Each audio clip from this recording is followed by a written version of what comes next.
Hello everyone. Today our guest Dr. Tania from Canada.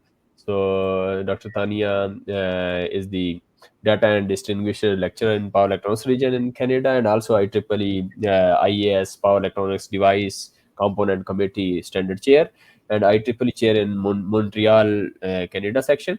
So thank you, Tania. Just joined to our show, and we want to listen from you. And maybe the first question I want to ask from you just about your journey. How was your journey? And if you want to walk us through your career path from Bulgaria to USA and now Canada, so how you will tell about this, please? Hey Habib, thank you for inviting me to your channel. And I want to start with where I was born. I was born in Bansku, a small town in Bulgaria. Bulgaria is East European country, and the town is still the same. I think if you walk in the street, you can see the people, the houses look like before, and the town has been grown. uh, my family, this is the people that helped me to start my career and follow.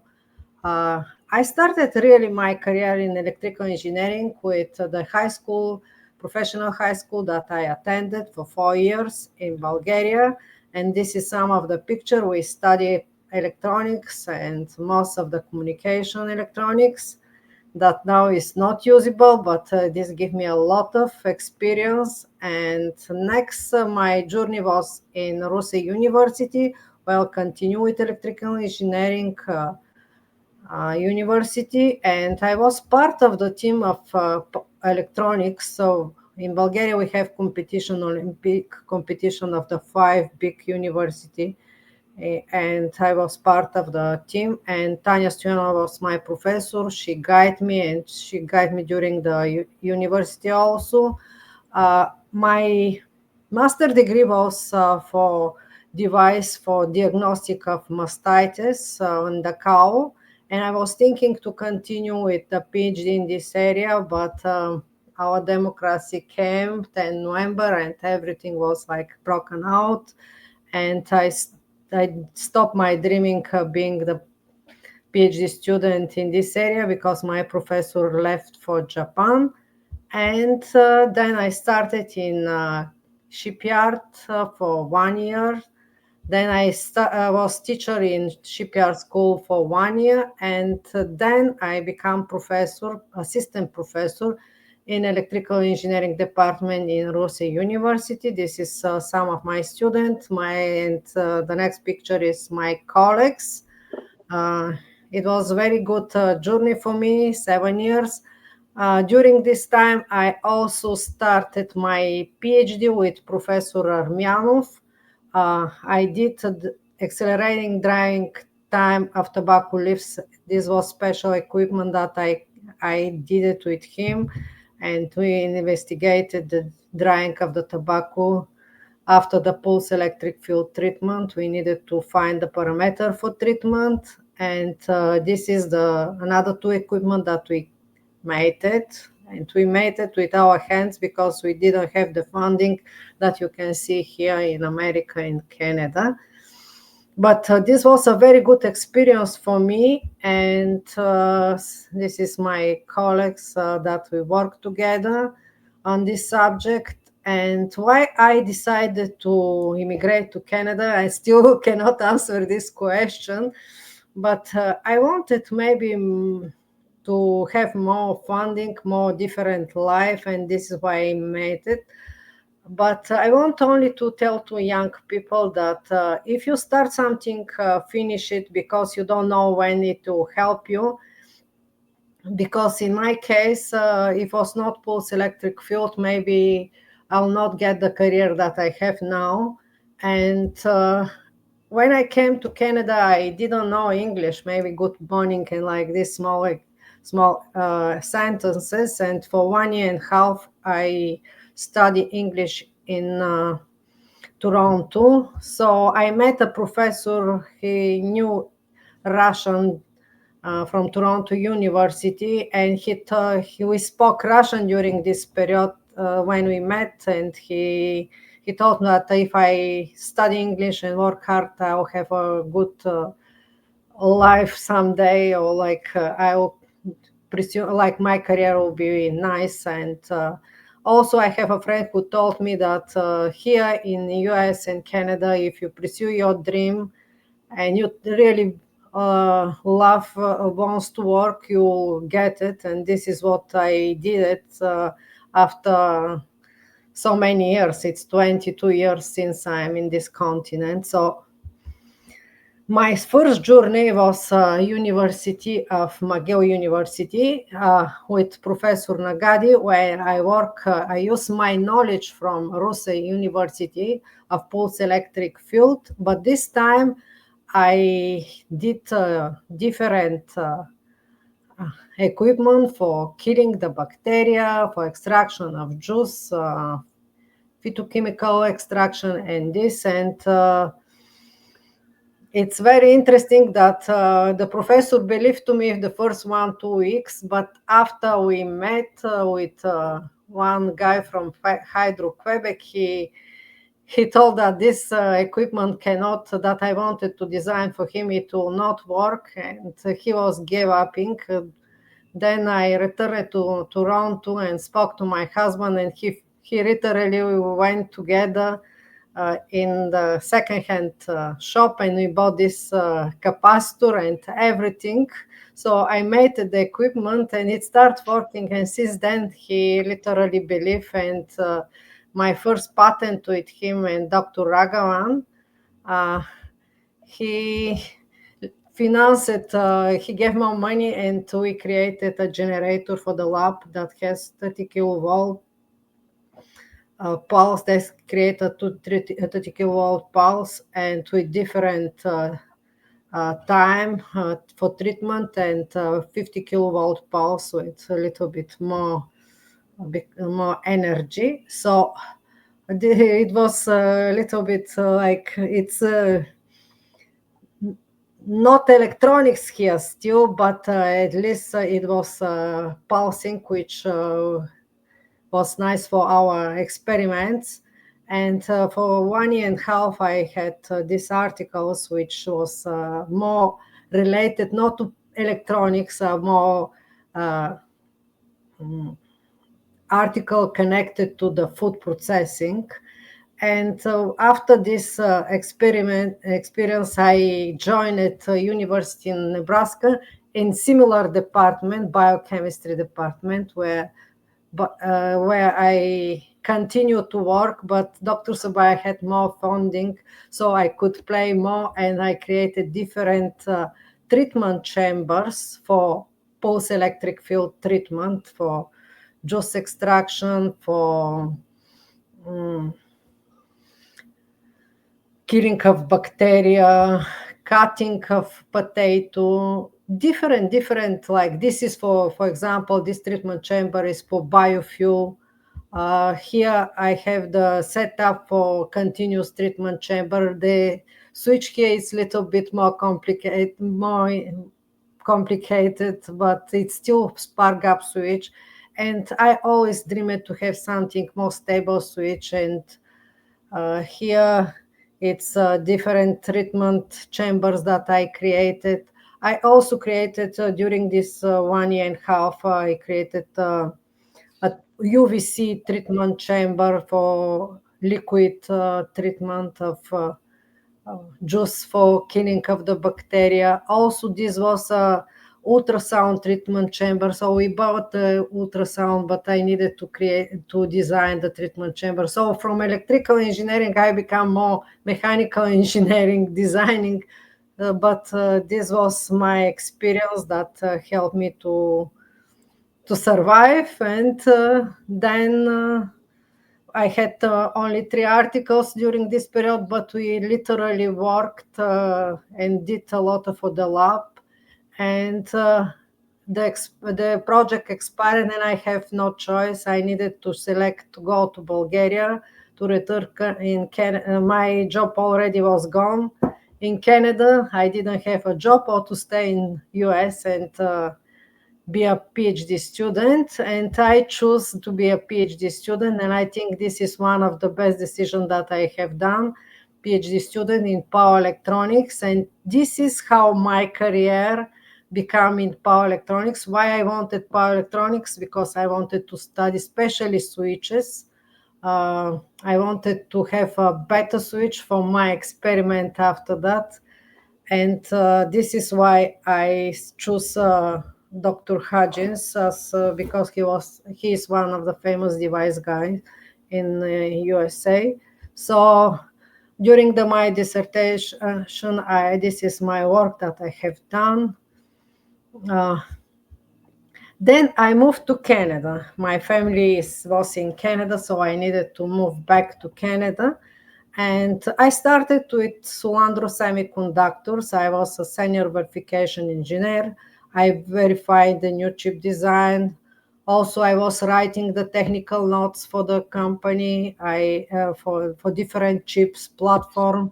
I was teaching the clients. I also presenting different on different conferences, forums, our work. So it was interesting work. It was startup company, so you do a lot of different job. It's not like in one big company that you need to work, especially only in your in the small like area that you are here. You do everything to succeed the company, but the company was the, the company. One day I wake up and they told that half of the team, the system team, should leave, and this is how this is the work from Sulandro, but this is how I left the company.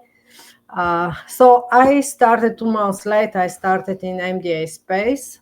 My role there is power designer. We designed power supply and POLs for the satellites. The work is very interesting because if you compare Sulandro, we do, for example, inverter that you want as cheaper as can be. And if something happens, it's no big deal. While here, when you're in the space, we do a lot of verification because if something happened, all the system can be shut it down, which is not good. So we do a lot of verification. I work with a big team, and the job is very challenging and interesting for me. But to do this job, I also do a lot of volunteer job. One of my volunteer job is connected to the Power Electronics Device Component Committee. I started with being a member. I become a secretary. Then I was a vice chair and chair. Now I'm a standard chair, and I like it working for this committee. And if somebody wants to be part of this, he can contact me. Another my volunteer job was with IEEE Ottawa. I become a chair of Power Electronics Society. Uh, I organizing the event. I was speaking on the some seminars. Uh, it was interesting, but the more interesting part was during the COVID. In Ottawa section, we collect together, like it was Zoom collection. It was not meeting together, and we decided to do UVC treatment chamber that to treat the air in the office. And this is the lamp that we design. I with my colleague designed it, and I was something like managing all this work. So one of my volunteer job was designing and fabricating of this treatment chamber together with my colleagues from IEEE Ottawa section. I also now because MDA is in Montreal. I moved to Montreal, so I'm the chair of Power Electronics Society. We also organize a lot of events there, and this is a picture of the last my event. We have people from the industry and the university, so it was interesting topic that we had. So I also want to mention that to to be part of the Power Electronic Society, it's nice to attend the conferences. And when I moved from Lincoln, Nebraska, my professor told that I should continue to attend ECC. This is the conference that I have attended, and that I am attending. All these conferences, I have been part of it. So I started as reviewer, then I become topic chair, vice chair, technical chair. I have done a lot of special session. I'm session chair for the conference most of the time. So being to part of this conference, literally I learned a lot of power electronics, and I advise you that if you have chance, ECC US, ECC Europe, or China, it will be nice for you to go. I only have been to ECC US and Canada, like North America is ECC, but it's a very good experience because you learn a lot of new stuff. You have friends, you see a lot of professionals there, and the tutorial that I have attended, the session that I have attended have helped me in my development. But I could not do anything without my friends and my family. So I want to thank them. And this is my journey. And thank you so much for inviting me to share my experience. And if you have questions, I'll be happy to answer. Thank you, Tanya. Thank you very much. And just to have the challenges, for example, what were the biggest challenges and learning moments? You already mentioned all. So some challenges, if you want to focus during your career and during your transition between different countries and different roles, which will be helpful for the audience to be proactive to manage those challenges. So, so the big challenge is that I first didn't know English so well, and this transition was a little bit difficult because if you want to be professional, you need to learn people to understand that. Also, it's very difficult for the engineers coming from East Europe or from somewhere to prove yourself by volunteer job. It's very difficult to start directly from Bulgaria here to be a professional. So I needed to do some education, and maybe this studying my second PhD helped me where it's this field is still dominate from men, and it's a little bit difficult for women to show up. We have more like responsibility. Although the husband start to help us, but and I know a lot of successful women in this career, but still it's more difficult for women when we're speaking for power electronics to be recognized. This is a big sign for me. Okay. So can you hear me? Voice was a little interrupted. So Yeah, yeah. what's the difference? What's the difference you observed when you are working in academia and industry across USA and Canada or even Bulgaria? So what's the difference you think is, and we have to take into consideration those differences of academia versus industry?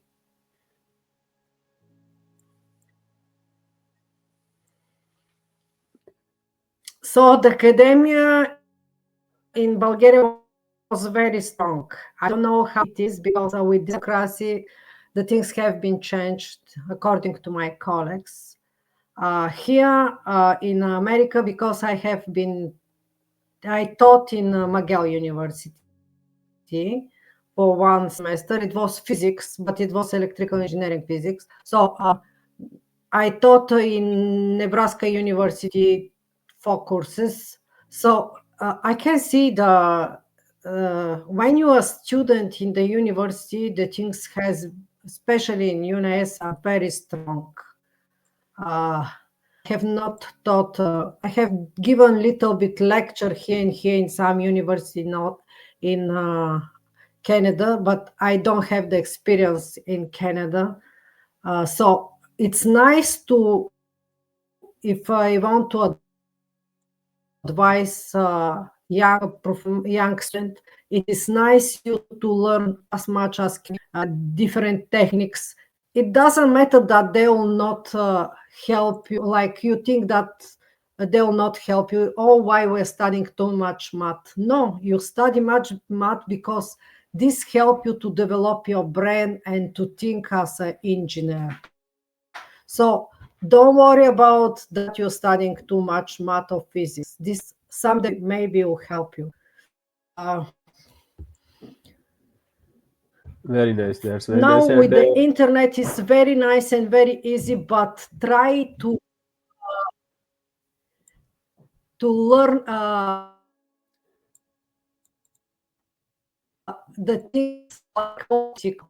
When you go to the job, you use your theory to do your job, because a lot of things can be explained with the theory. And yeah, the practice you need to have it. It's nice, and you will be always, you will understand why this happening. Because to happen, this means there is something law or something rule that need to be followed. So this is why when you're a student, don't go to the class because don't go to the class because I and study because I want to pass the exam. It's nice you to pass the exam, but it's nice you to learn why you are studying this, because when you start as engineer, a lot of things from the study can explain why this happening. that's good. Yeah, that's nice. And and if Tanya, if looking back the past, I mean, is there anything you would have done differently in your career? If you think, okay, I have again chance to start from looking back and from the past, from the start, and I will have a different something. Maybe my mistake by coming to Canada without doing my homework, I could maybe done better. But I had a chance to finish my PhD or to learn English, and I think this was the best thing that I chose, because by having this PhD, I had a better chance to make my life in the way how it is. My husband and my friend here, they had the university, the same university.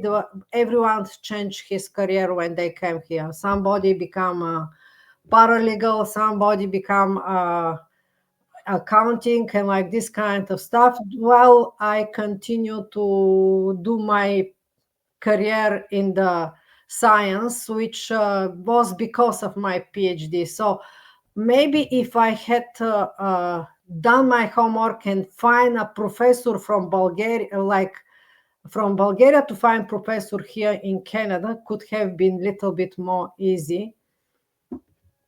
Okay, that's Or nice. That's maybe not to be pulse electric fuel, or to be something but with PhD, like another more interesting profession, like connected to the computers.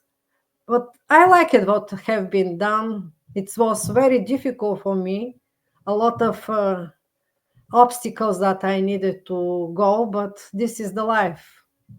yes, yes, yes, yes. Yeah, that's so really, really inspiring. Your story is, and you struggled a lot. And final advice you want to share something to the audience just to before ending this session, please. Mm, I want to tell, because of my volunteer job. If you have chance to do volunteer job with IEEE, this is a good way to learn. For example, by doing this UVC lamp in first in Nebraska University, then I applied this here for designing an office lamp for COVID. And during this experience, I wanted to do this UV lamp, for example, with LED, but they were too expensive. And when I was investigating this, I understand that LED didn't have a right uh, standard. Like you, the data sheet, when you read, you don't understand which is better. So based on this, I started my standard for not my standard, but I started the standard for LED datasheet parameters. So see how everything, like you start from something smaller and it comes you to something bigger. And this someday maybe will help people that are producing LED to standardize their datasheet, and people that are using LED also to know what exactly to look and how to compare two devices, one from one company and another from another company. Very Uh, nice, very nice. and always try to use your knowledge to help people. Like I always tell myself, I never afraid that somebody will take my job. I always tell that God will guide me and to give me the best thing when you help people. So this is the next, like be a mentor after you know something, because to know this, you have had a mentor, somebody help you to be in this level. In your case, try when you learn something, don't keep it for yourself. Try to help other people to understand, and everything will be okay someday. Very nice, Dr. Tania. Thank you for sharing your remarkable journey, and we truly appreciate your time and insight. And we are deeply thankful for your thoughtful answers. And also, we hope to host you again in the future. And wishing you continued success in your future career. And also, thank you once again, Dr. Tania, for the truly enriching session. Thank you. Thank you so much, Habit, and have a nice day to everyone.